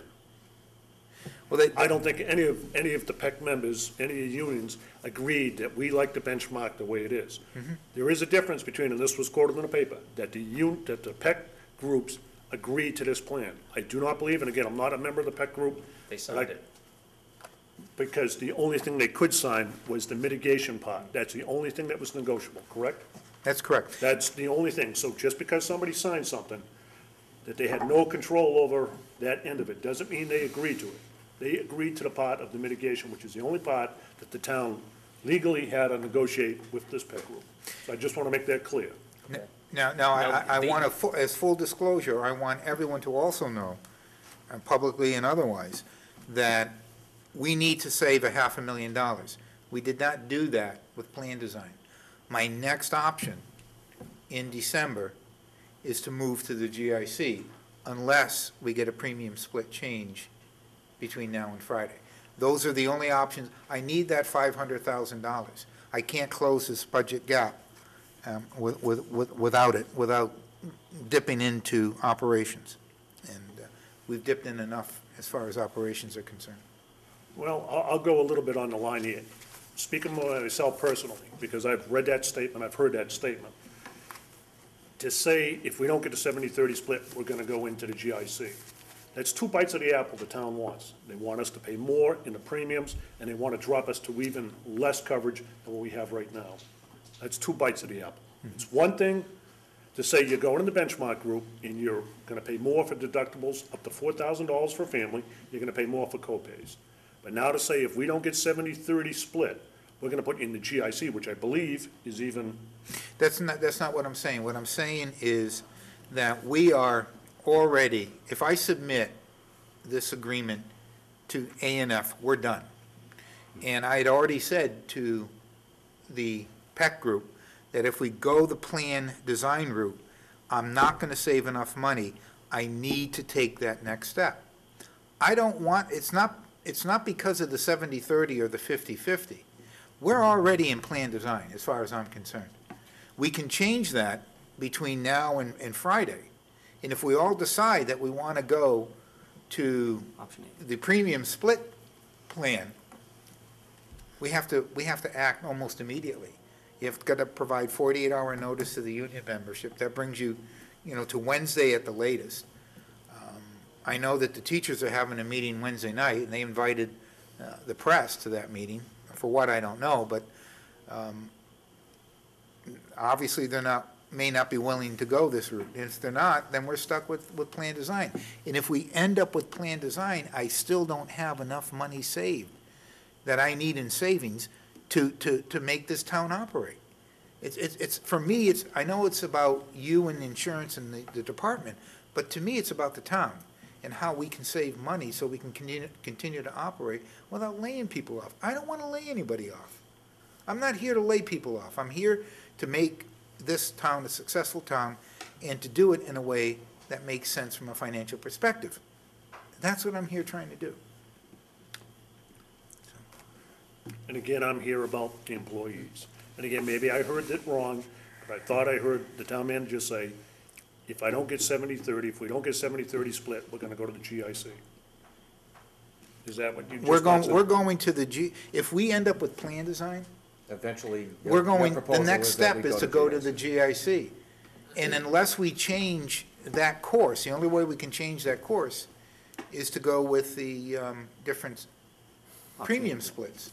Okay, can I make a suggestion? Kevin, go ahead. Since we seem to have a penchant now to negotiate publicly. Yeah, I'm not which is wanting going to to do that. We're talking about tailor two right options. into the next discussion as far as I'm concerned. But having said all of that, I think if it becomes a question, statutorily, if there's any changes to be made, they have to be, all employees, retirees included, have to be notified 60 days in advance. So 60 days in advance of July 1st is May 2nd, notwithstanding the ANF report. So I guess the question on my mind, if there's an offer from the town to sit down to go the 150E route, maybe that's the way to look at it from this standpoint. And I think, hopefully the concerns that you're talking about and the union can talk about can be talked about in its proper setting in negotiations, not Thank you. public before God and country. I was not trying to buy it, I was just No, I answering understand. Nope. a remark I heard. Actually, Dave, I appreciate you coming forward. I know it's probably tough, but I agree with Chris that some of the questions I got, it didn't seem like the information I was getting and the information that was being brought to me by some of the members, it wasn't right. So I hope, health insurance just isn't unique to municipal employees or the firefighter. It's a countrywide problem. It's a statewide. It's hurting everybody, and everybody thinks it's going to go down. With all my friends, they're getting knees and hips and everything replaced. It's going to get more and more expensive, unfortunately. So I don't know where it's all going to end. But I mean, my hope in going into this is that we could reach an agreement that would be fair to the town and the membership, and that still is my hope. So again, I appreciate you coming forward, and maybe something good will come of it. Okay, and I appreciate your time. Thank you. Thank you, Captain. Thank you. Would anybody else like to speak under public comment? All right. Anything under Selectmen Old New Business? Just a question, John, on the town accountant. Has that search started yet? No. No, that hasn't started yet, and unfortunately, I'm hoping to get it going as soon as I can. I just haven't had a chance to really focus on that. Anything else out of Kenny? Also, if there's a personnel board now, we can fill those positions too. I mean, now that that's been made, approved at town meeting.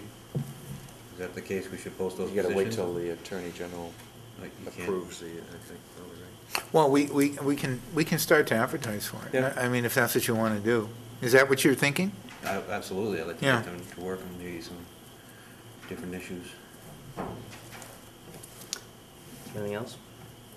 I'd like to say, just to talk about insurance one more time. We treat our employees as well as we can afford to treat them. And when you treat them better than you can afford to treat them, unfortunately, it results in bigger classrooms, slower response times for ambulances, and less cops on the street. So, we have been, I think we have always been good employees here, and we treat our employees as well as we can afford to. I'll entertain a motion to adjourn. We have to go to You executive got- session. you got- Second, I need a motion. Old and new business, you know. All right, motion to enter Just into. did that. So, who's got a second? You do old, new business? Yeah, we did. We just did old news. Did you have anything? No. Oh. That's when I asked about. Just that I am getting old, that's all. That's real old. I'll make the motion to go into executive session. For? collective It's right in bargaining. it's in the agenda. All right, I'll read it. Motion to enter into executive session for the purposes of strategies pertaining to a settlement with a school department employee and discussion on formation of a managers association with attorney Joe Fair, Copeland Pages, not to reconvene to open session. Should we mention with the library trustees? Should that be part of the motion, just to be? To what? It is now. It is now. Kevin? Discussion. I guess I have philosophically a problem with this. In terms of, number one, as I indicated previously, I had asked to look at the town, and no reflection, this is just a business discussion we're having right now. I had asked to look at the budget as it relates to town council services, and as of February, we're in a deficit situation of roughly, I think it's $13,000. We haven't seen the bills for March, April, May, and obviously May till June 30th, which if they're running about $6,000 a month, we're looking at the potential between $37,000 and $40,000 that we could be in deficit on, that we're going to have to make up in some fashion or another.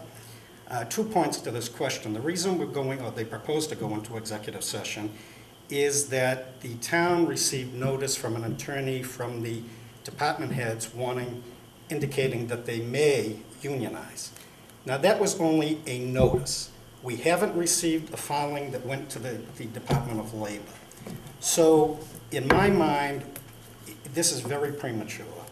I think by virtue of the fact that we have a deficit in town council services, I do not think we should be, and again, I apologize, it's strictly a business decision, business conversation. I don't think that we should be having council come down and being, in my words, nobody else's, wasting taxpayers' money, on hypotheticals. When we're going to have to revisit this issue when the final determination comes. And when the final determination comes in terms of what it is, if the managers even go forward with it, we haven't seen anything definitive on that, if they go forward with it, and then they will delineate what positions they're looking for. The only discussion we can have tonight is hypotheticals. And I really don't think it's a good use of the taxpayers' money, because we're going to have to come in and revisit this. And notwithstanding the fact, we just had a conversation where we negotiated publicly on an issue that rightfully should have been under collective bargaining. Sure. This particular issue, in my view, when you read the exemptions to the open meeting law as it relates to executive session, the open meeting law just having been changed, it indicates to conduct strategy sessions in preparation for negotiations with non-union personnel, or to conduct collective bargaining sessions or contract negotiations with non-union personnel. Well, in this particular instance, in my mind, we haven't even reached the stage where we have non-union personnel to deal with in this negotiating session, because they haven't formed officially this supposed union. So I guess I object, and I intend to vote no into going into executive session on the pure monetary aspects of it. But secondly, I would question whether we have the authority, and I will defer to council obviously on that, but I could make an argument as I sit here right now that we don't have the authority to go into executive session. And then thirdly, I'm going to take the position that having just negotiated in public session, which was, rightfully should have been done in executive session under Chapter 150E, we're not being consistent, and we're treating two different bodies differently, and I don't think that's the way to run the railroad. I think you have to be consistent, number one. We have to be prudent with the town's money, and this is just my opinion. I don't think we're being prudent in the fact that we've got a deficit, we've got to make up this money, we've got to plan for the future, and we've got still 3 months of the fiscal year that anything could happen. We have a very dry season. We could have an enormous amount of brush fires that require callbacks that we would have to address the fire department. We have a number of other issues that potentially could come up, and I don't think we need to be spending money on hypotheticals this late in the season. Just my opinion, but I intend to vote no. I'm not sure it is a hypothetical, Kevin, based upon the notice we have here from Attorney McAuliffe, which states, "I have been retained by the above-captioned employee organization to represent the association in connection with contract negotiations and contract administration of the town." So in my mind, I don't know if they filed there, but they need to file with the Department of Labor or whatever they need to, but they've retained an attorney to represent them in contract negotiations. But they haven't listed who they intend to organize, what department heads they've named. Unless and until we receive that, I don't know what we're dealing with. So hypothetically, excuse me, but what we're dealing with is a new union, and I'd like to know what our rights are to deal with that union. I think that's what we don't know that we're dealing with a new Let me finish, please. union. I think, well, we are dealing with a new union. They've organized, and they said they have an attorney representing them. And to your point, as far as asking Joe to come down tonight, I brought this up at our meeting before town meeting back on April 2nd or April 3rd. Before town meeting. And you were there, and you didn't object. I didn't hear you talk to him about it. I asked him if he was available April 23rd. I think everybody knew that. He was coming down here on April 23rd, and actually, Mr. DiCarlo was there at the same time, and he wanted them to come down on April, Mr. Fair to come down on April 23rd also to I discuss. must have been talking to somebody else at the Well, time, I don't recall. So, as far as, I don't think it's a waste of money. I think it's something that is actually prudent for us to know what we can do and what we can't do in regard to this union. It's a whole new thing. I have some questions that I want answered. Go ahead. I mean, we can take the vote, and if a majority votes to go in, go for it. But Just- I feel as though, I was elected just the same way everybody else was. And my views are what I just stated. I take perhaps a little bit conservative approach when it comes to the expenditure of money this late in the fiscal year, only because I'm so used to dealing with it. I'm so used to trying to, at the end of it, trying to make everything fit.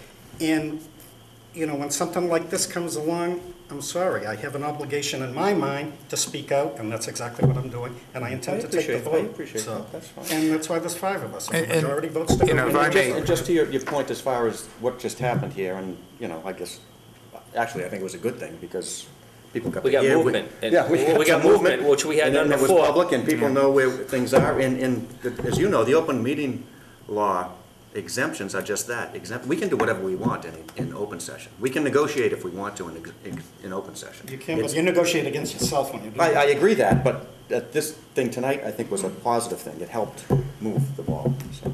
It helped the communication, because there was a lot of town employees that A lot. didn't even know about I option had a call tonight A. from somebody who is, part of this deal, and they didn't know what the deal was either, so I think it was a good thing that happened tonight.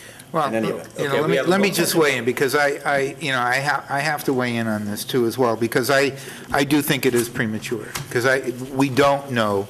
We can have a hypothetical go-around conversation about who's in, who's out. We won't know until we get notification from Labor Relations.